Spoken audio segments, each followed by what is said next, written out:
When God wants to make a man powerful, he always shreds him into pieces first. Never forget it's a process with God. Without pain, there would be no growth. So accept the pain. Embrace the pain. Because God is there to ask you, do you really want to achieve your goals? And when you start walking with God, people will stop walking with you. Not because they don't like you, but because you're about to sacrifice things they're not willing to sacrifice. And when God takes you to deep waters, not everyone will be able to swim with you. However, do not confuse movement with progress, because you can run in place but not get anything done. I want you to take a moment and think. Are you moving forward? Who are you taking with? And how are you making things better by God's given power?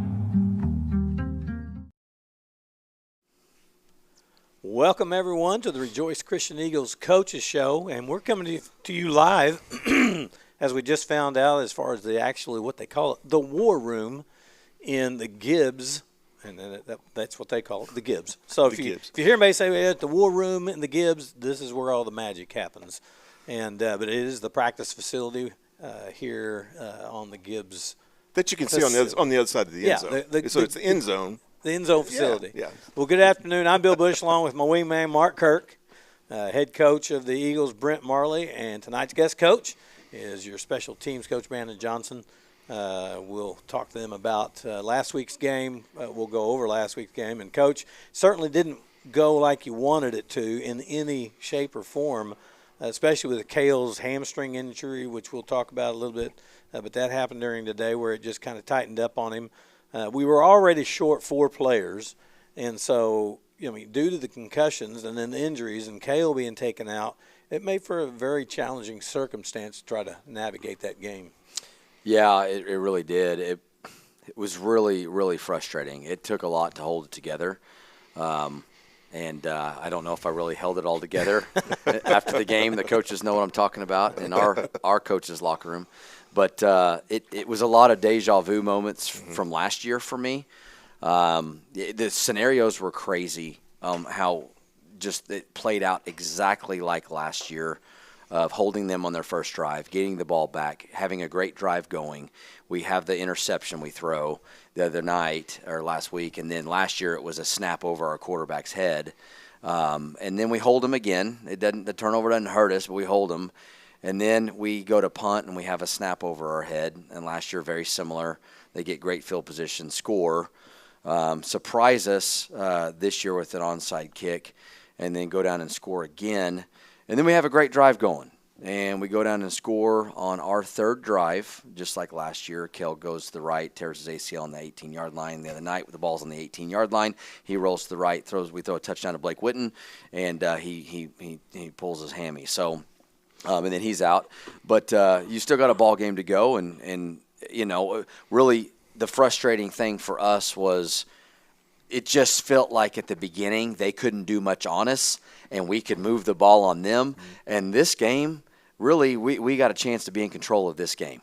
Yeah. And the score, in no way vindicative, I thought. But you got to, at the same time, give them credit. They've got 17 seniors. Yeah. We're starting 5 freshmen. We had 2 defensive starters going into the game that were out with concussions.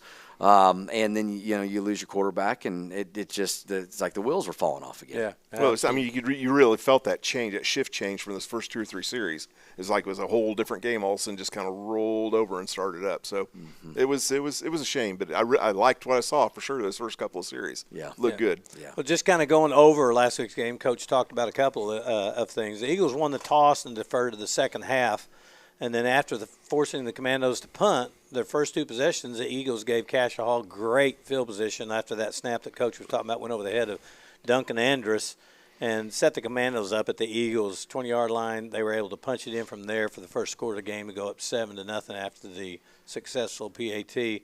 Cassia got on the Hall again, or Cassia Hall got on the board again, and as Coach talked about, they recovered a surprise onside kick, so it worked to a T, and it was really a perfect play. I mean, the thing took everybody by surprise, and then they were able to score on a 47-yard pass to increase their lead to 14-0. The Eagles got on the board on the possession that we're talking about where Cale pulled his hammy.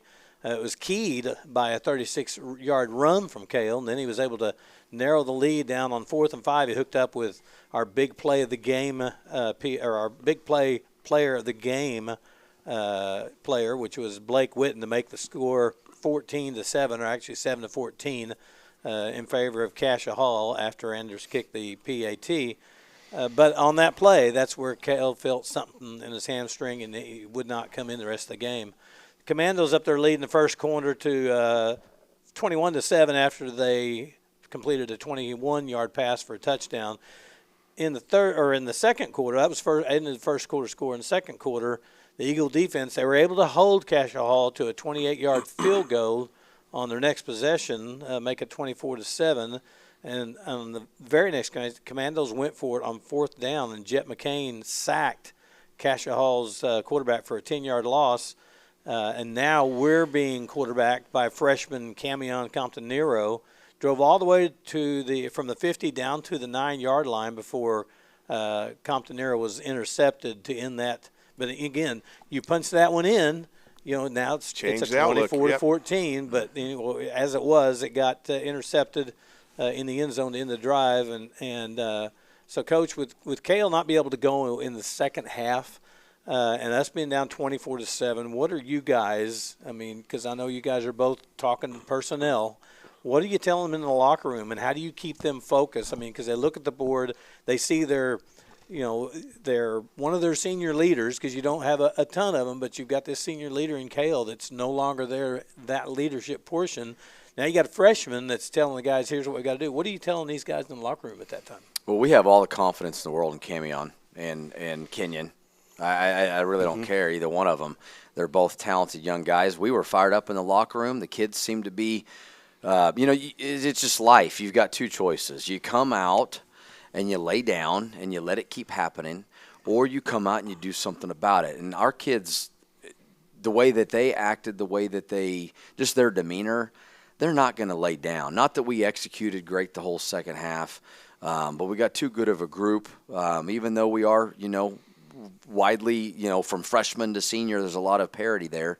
They're not going to lay down. And you know what? That becomes a hard issue if you do.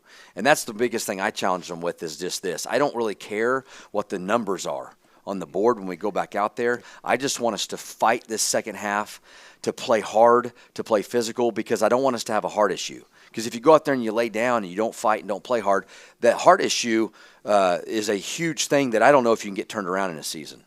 Like, you can't always control people's fight meter, right? But our fight meter needs to be good, and just let the numbers fall where they may. And so I don't think we laid down. I don't. I just think, it's just an execution issue here and there.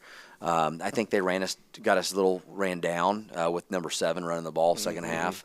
And we weren't as effective as we were early on, just stopping him. He really couldn't do anything, But anyway, I don't know. What did you think on the defensive side? And your special teams, that's what I was going to ask you, because, it started kind of snowballing downhill. It played into the game. Yes, exactly. On that punt. What are you telling your special teams? And I know you talked to some of the defensive backs and all those guys. What are you saying, Coach Johnson? Special teams, it's a freshman deep snapper. He's going to be good. The rest of the game, he snapped great on punts. But it's a tough spot to be in, but you got to be ready for that. We can't make those middle mistakes on the onside kick where we're not lined up. We're not paying attention to the ball. We're just kind of talking. You got punched in the face and then you didn't react well. So we've cleaned some of that up, I think, this week. Yep. But it's just attention to detail, and you have to be ready every play. And we're always expecting onside kick. Nobody wants to kick it deep back there. Right. So we got to be thinking onside kick. But it just kind of snowballed. Yeah, because that was 2 special teams, where you had the over the head. Well, that was quick, and then all of a sudden, the special team give up onside kick. It just, I was like, okay, guys, let's just stop it right there. But Mark mentioned during the show, because I asked Mark, all right, you've been in a situation like this. What are you doing? You just forget about the score. There is no score. You play the next possession as to the best of your ability. Whatever happens, happens, and you just keep going and forget about what the scoreboard says. I like the fight meter better. I never really thought about that way. That's really what it is. It's getting in there and you're playing football. You don't care what score is anymore. You're playing this down, this series, this possession. Right. And they did after half. They did. Fought back. And speaking of that, coming out after halftime, you had Camion. He had a great 38-yard kickoff return. I mean, he's definitely a weapon on kickoff. Yep. Yes. Yep. Always a threat to go. Returned it out to the 41-yard line to be, again, second half play. And on first down, our offensive POG had a great game. Noah Goodwin busted one up the middle for a 27-yard run. And the Eagles were in business at the Commandos' 33-yard line. And Compton Nero then went around the right side for a big 25-yard run. And after a unsportsmanlike penalty on the Commandos, the Eagles had it first and go from the 9-yard line, went for it on fourth and go from the 7, and Camion with an unorthodox, what'd you call that pass? Because it wasn't really a jump pass, but it was almost like he just pushed it out to Neil Lieber, and Neil made a great catch. He did. So we got to call this something. Like I say, it wasn't over the hand. He was going the opposite way. It was a great pass, great play. Yeah. And with Lieber able to take it, I mean, because I thought it was going to be incomplete. I mean, but he able to grab it off the ground for the touchdown. Yeah. PAT was good, so that narrowed the score down to 24-14. But the Commandos were able to come right back and score on their next possession. On a 58-yard pass play, another big play. We let up really – that was kind of like one of the things that really, even the game before, it seemed like the big play is what we were letting up. And, we'll talk about that here in a little bit. And then after holding the Eagles, Cash's talented running back, you were talking about him, Darby, ran 50 yards on a 50-yard run to stretch the lead to 14-38. I mean, it's 14-38. And then they got on the board again after they sustained a 51-yard drive to close out the scoring, and on the ensuing possession by the Eagles, freshman Kenyon Twirliger, with the help of several big plays, including a fourth down play to pass to Blake Witten, again, went on fourth down, able to convert on fourth down, was able to drive the Eagles from their own 20 all the way down to the Commandos' 28-yard line to end third quarter. In the fourth quarter, the Eagles' drive stalled 4th and 10 from the 28. Again, the Commandos intercept the ball in the end zone to stop the drive. Neither team was able to put up any more points on the fourth quarter, and so the game ended with Cassia Hall winning by a score of 45-14. And looking back at game footage, it looks like the score is a blowout, but it really wasn't. I mean, it was really a lot, to me, and you kind of talked about it, a lot closer. But we would get down, and we would get down inside the 40, get down all the way to 20, around the 20-yard line, and then it would just stall out. Mm-hmm. We would either make a mistake and turn it over, or we just couldn't move the ball. And if you take away the snap over, over Duncan's head, Cale doesn't get injured, and there's not other self-inflicted wounds, I think it would have been a much closer ball game. Yeah, I mean, with all of that, you're thinking it's 24-14 in the third quarter. Yeah. Right. I mean, it's 24-14. Yeah. I mean, against a very good team. Right, against a really good team that, that quarterback is really good. And they have several receivers. Nathan, the brothers. The brothers. Good tailback. Nathan brothers. They're a good football team, and they're picked to win their district in a 3A district.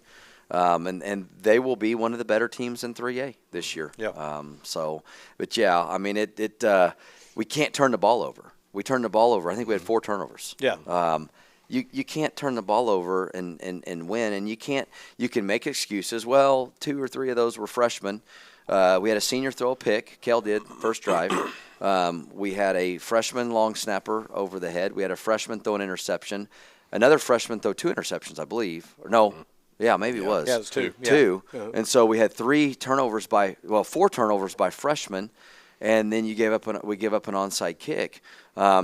Which was questionable, by the way. I mean, we weren't ready. So what was you mean as far as the ready-to-play whistle? They blasted the closest guy to the ball before the ball got there.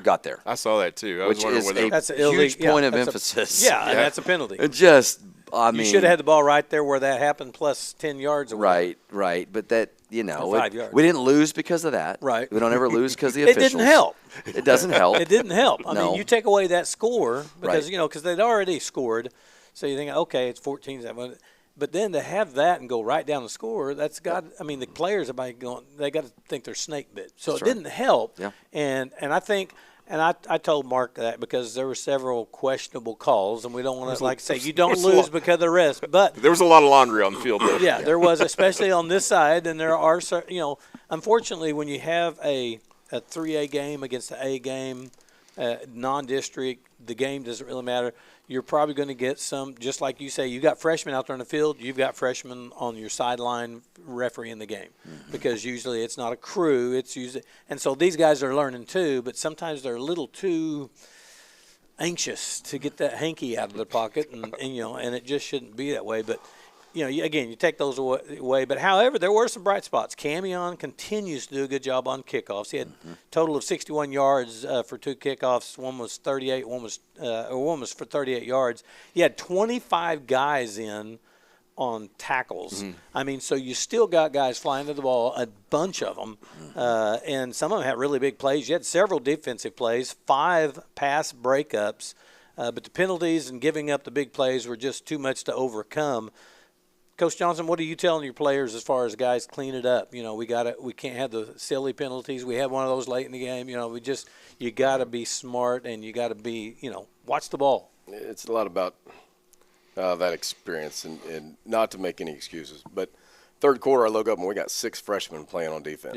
Yep. And we weren't lined up all night. We didn't get lined up correctly. Secondary, just to speak on them, we missed a lot of tackles.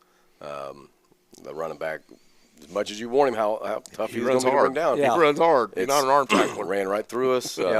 Several times. We were not wrapping up. We were too high. So tackling's been an emphasis this week. In fact, it's all we did yesterday. But, yeah, you just a lot of youth. And when you start getting that scoreboard goes the other way, people try to they want to get over. They want to get on the bus by that time. Freshmen, it was good for them. Yeah, I think we all talked about it. It was good. It was good. And I think Mark and I talked about this. When the game was especially getting back into or deep in the third quarter, everything. That's what we started talking about was, all right, now it's school time. It's learning time. So, you're not going to have a 31-yard touchdown or 31-point play called. Yep. So you're probably not going to win the game. So now let's start working on your technique. Start working on things like that. So, using that time as a learning time. Looking at some of the offensive numbers, before being injured in the first quarter, Cale was 3 of 5 for 34 yards and a touchdown and 1 interception. Camion Nero was 5 for 10 for 30 yards, a touchdown, and an interception. And then you had another freshman, Kenyon Twilliger, coming in. He was 6 of 11, played very good too. Camion, he both did 73 yards, had 2 interceptions. On the receiving, you had Ben Nichols. He led the way with 44 yards on 5 receptions. Blake Witten had 2 receptions for 36 yards and a touchdown. You had Neil Lieber had 3 receptions from 29 yards and that spectacular catch for a touchdown. Then you had Zizi Okufuluezi. Not too bad, right? That's not too bad. 2 receptions for 27 yards. I've worked on it a little bit. Rushing, so that's why we call him Z. It's much easier. In the rushing department, you had Noah Goodwin with a tremendous night. Had 18 rushes for 102 yards. And then you had Cale had on his short time in the game, 42 yards on 6 carries. So overall, like you said, you had some really good promising looks from your freshmen because you had so many of them on the field. What'd you say to Camion and Kenyon after the game as far as the game's over? I know you talked to the guys and. Obviously, it's not a fun locker room when you're going in. You just got beat up, and so what are you telling them? I was proud of them. Yeah. I mean, they going into that game, they weren't planning on playing. They weren't planning on having to play, and if they did have to play or play, it was going to be because it was fun because we were winning so big, right? Right. And I never thought that. I told the boys all week it's going to be a 4-quarter game. It's going to come down to the fourth quarter is what I felt. I feel like if you prepare that way and it winds up not being that way, what loss are you at, right? So, but unfortunately, it wasn't a 4-quarter game. Sometimes saying it's going to be a 4-quarter game sounds negative. Yeah.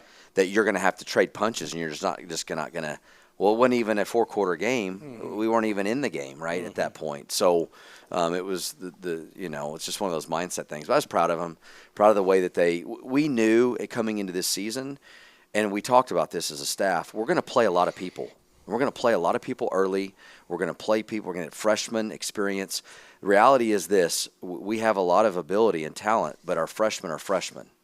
And Coach Riley said it after the game in our coach's locker room. If we think for 1 minute we're going to start 5 freshmen and we're playing a team with 17 seniors and we don't think that's going to show up, then we would be out of the realm of normal life of football. Like, that's just not – why are we beyond that? But these freshmen need to become sophomores by week 6, 5, 6, 7, around in when there. it comes playoff time, they're seasoned. Yep. And if we don't play them right now – because we're trying to keep from freshman mistakes happening – then we don't have them seasoned down the stretch when we need them. And it is who he is. Sooner or later, you just are who you are. This is our team. Right? It's like Gene Hackman in the movie Hoosiers, This is who we are. I'd hope you cheer for who we are, not who we are not, right? This is who we are. So that's what we're doing. And we're going to roll this way, and we're going to get better, and we have to be focused on it. We dropped a game to a traditional powerhouse team. And they're better than us right now. They played better than us. They were better than us the other night. They have a more experienced team on the field too. So that's what it boils down to. So Mark's going to go over the defensive leaders. It was another on the defensive side of the ball, just like we talked about earlier. What was really nice was the distribution again. Lots of guys getting in on the plays. A lot of people making a lot of tackles and chasing that ball down. I mean, you don't see a lot of people standing around, which is what do you like to see on defense. Our defensive player of the game, Carter Acree, had 8 tackles, 3 solo, 1 for a loss. Cade Schaefer, 9 tackles, 3 solo. Noah Schnockenberg, 10 tackles, 4 solo. Maverick Gwynn, 8 tackles, 5 solo. Luke Schaefer, 7 tackles, 5 solo, and 2 pass breakups. Z had 2 solos and 2 pass breakups. Tristan Willis, 5 solos and a pass breakup.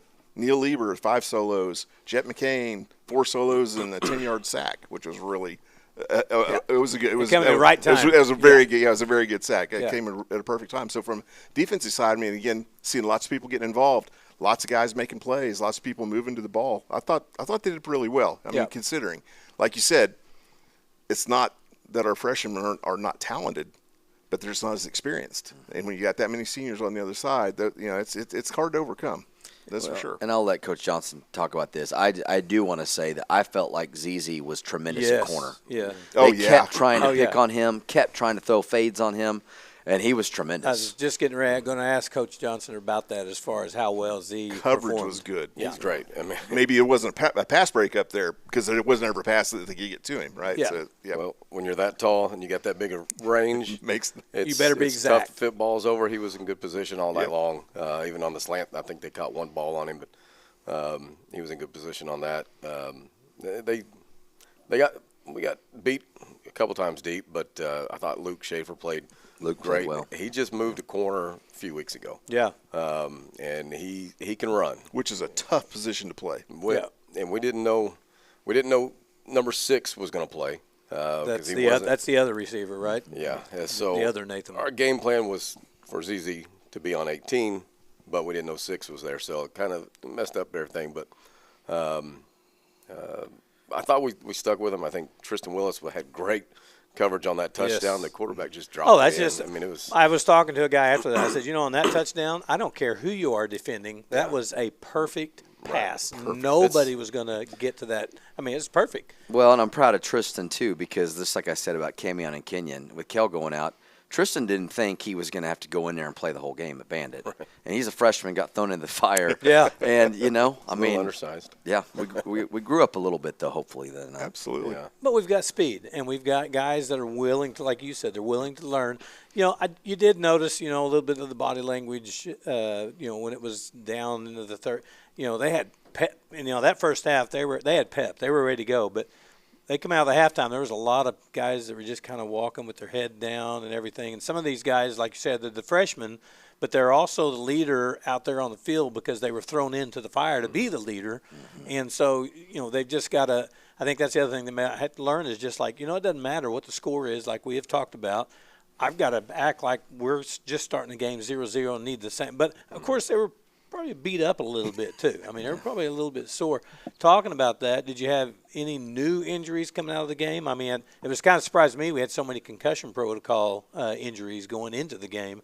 How's that looking, for this upcoming game? Crazy is we're going on, I guess we're in our almost 3 weeks, and our 3 concussions are not cleared yet. Wow. But they're working on it. I mean, I think they're all symptom free now, and but normally that's a 5 to 7 day. Well, you can't start return to play protocol until you're 24 hours symptom free. Okay. And so anyway, but then. And so when they say that, yeah, for the people watching and for me, what do they mean by symptom free? No foggy, no headache, no nausea, nothing that feels abnormal for 24 hours. Once you're 24 hours of no symptoms, you just feel normal, then you can start step 1 of your return to play. But the unfortunate thing is people in life sometimes get headaches. Right. So you can start return to play, and if you happen to on that day get a normal headache, you have to treat it as a concussion. Wow. So it's just back to step 1. Because you're in that window. So it just elongates now you start back to step 1. So because if they say, well, if you have any fogginess, I'd be on concussion protocol all the time. Yeah. My brain's always foggy, So yeah. So after a much needed bye week, but as far as everybody else, if you get those guys out, are we okay? Everybody else, I know we had some shoulder stingers. Everybody else seemed to be in good shape. I think so. I mean, obviously, Kale is still. We had a PRP injection yesterday. And Dr. Boone did give that. Us an update on Kale. Yeah, so he had a graft for his ACL last year from that hamstring, and we thought that his hamstring still when the season started. It's been almost a year. He's strong in the squat rack, strong in the weight room, but that hamstring still wasn't feeling like it did pre-ACL. And so he's never had hamstring issues. It was on the touchdown pass to Blake Witten.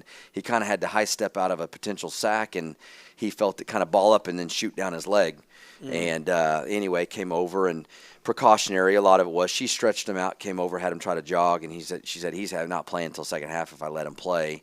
And at that point, if it was a playoff on the line or district championship or whatever, I think we'd have tried to play him second half. But it's a non-conference game. It's early in the season, and he's not out for the year. It's not like last year. It's not an ACL. You knew last year was it. Right. This whole thing, it matters. It matters for morale and heart, but it really, really starts mattering a week after this coming week. Yeah. And so we had a PRP injection yesterday. Dr. Boone thought he was viable for that. It's a plasma deal. I'd never really heard of it, and they say it's hopefully speed up recovery in time, but he's feeling good. His strength has progressed every day since then. I mean, he next week we'll kind of see how that goes. Dr. Boone thinks it's probably wise to sit out one more, but he's already bugging me, chomping at the bits to be able to play, but he's got to be able to run on Monday or Tuesday. Because he's a competitor. Right, right. And he loses that hamstring a lot. Yeah. If you get a hamstring injury for a guard or a center or a tackle, but it's not the same. You're not pushing off as a sprinter. Especially when you take off into a sprint, like you say, as a sprinter. Right. So anyway, we'll just see where he's at next week. Yeah. And if you're watching this thinking there's a game tonight, if you're watching this show sometime this afternoon, don't come up here. There's no game tonight. We're recording this on the 13th of September. The next game is going to be on the 30th, and we'll talk about that. After that bye week, we're going to have a non-district game against Class A Christian Heritage Crusaders. So, Coach, what do we know about the Crusaders? I know it's going to be a little more even as far as the number of players on the sidelines because they're Class A instead of being at 3A. That every class, every time you go up, they have more players and they have to pick from. So, what do we know about them? And now that we're stepping back down, from Class 3A to play our normal size schools. Yeah, they're a good program, traditionally good program. They're who we lost to in the semifinals in 2018. Over at Cushing, and they're the only other Class A private school, in Class A1, and it's going to be kind of an East-West deal. They lost their first game to OCS, which is a traditional 2A, always in Final 8. kind of like on that quarterfinal team. And they barely lost to OCS, on the last play of the game. And a Hail Mary from OCS beat them. And this was last year? This was this week one. Zero week. Yeah, zero week. Yeah. And so they're going to be, the spread team, good running quarterback and good receivers, pretty good running back. I mean, it's just going to be a battle. It's going to be kind of a neat East-West private school. Yeah. Kind of see in Class A where we're at, match up where they're at. These games are kind of neat because all season long when you're looking at districts and you can start kind of looking at scores. One thing I have learned that you cannot compare scores, but it's fun to compare scores. Well, it kind of gives you maybe You have to have something as a benchmark. Yeah, exactly. Yeah. So, Coach Johnson, have you seen anything on tape as far as special teams go, or even on the defense, that you're thinking that, okay, well, we've got to do better at this to be able to be competitive? And they're going to challenge the secondary. They're going to throw the ball around. I told the guys at the Cash Hall game we're going to get challenged all night long. And I think they like that. We want that. As far as secondary, we're competitors, and we don't want to just sit there and watch teams run the ball all day long. So they're going to give us some challenges. What's their height like on the receivers? Kind of hard to tell. They got a couple good size receivers. Yeah. A couple good guys they really want to get the ball to. But quarterback will run a little bit too. So. But it's going to be good to get our freshmen in there and another game that, like I say, because it's a non-district, so it's not one that's going to count towards at the end of the season, but it's going to be a really good time to get the freshmen in there. One thing I would assume is they're probably not the same freshmen they were 2 weeks ago. Right. The freshmen we put on the field coming up this next week are going to be a little bit different than the freshmen that went in the field last Friday night. They better not be. It's like my dad always said, make all the mistakes you want. Don't make the same mistake twice. Again, exactly. So. Any last words for those watching as far as and what are you going to tell your players before the game? No, I just have fun, enjoy it. We put a lot of work into this stuff, and we have a great culture here. But it's kind of like, man, you play someone tough like that, and you don't pick up the win, and it's easy for people to start talking or the feeling of like, oh, the wheels are falling off. It's way too early in this. We have to have a lot more resiliency around here than that. Yes. Right? Yeah. I mean, I told the boys about a 0-5 Carl Albert team in like 2006 or 7. I have to go back and look. They went 0-5 and then won 5 straight and made the playoffs at 5-5. A mentor of mine, Gary Rose, was the head coach of that team. And Gary Rose means a lot to me. And anyway, he that team wound up winning 4 straight in the playoffs and won the state championship. And they were 0-5. Starting 0-5, yeah. 0-5. Right. Yeah. So, yeah. We don't want to do that. We don't. No. We've already won one, so we're not going to do that. Yeah, we're not trying to match that, So, well, we've enjoyed having you guys, Coach Johnson, Coach Marley. And so we want everybody to come out on the 30th for that game. Do just like you've always done, Eagle fans. Fill up those stands because they need that 12th man up there. You don't know how much it means for them when you're cheering them on. I mean, the louder you are, the more inspired they are. And so come out. Don't be like what Coach Marley said, thinking that, oh, no, the wheels fall off. We'll catch them when they start getting – the wheels are still rolling. Yeah, you're part of that wheel. You need to be out there. So, But for my wingman, Mark Kirk, Coach Marley, and Coach Johnson, and, of course, our engineer, Todd Witten, at the controls, I'm Bill Bush, and you've been watching the Rejoice Christian Eagles Coaches Show on this Rejoice Athletics TV channel on YouTube. Good night. God bless, and go Eagles.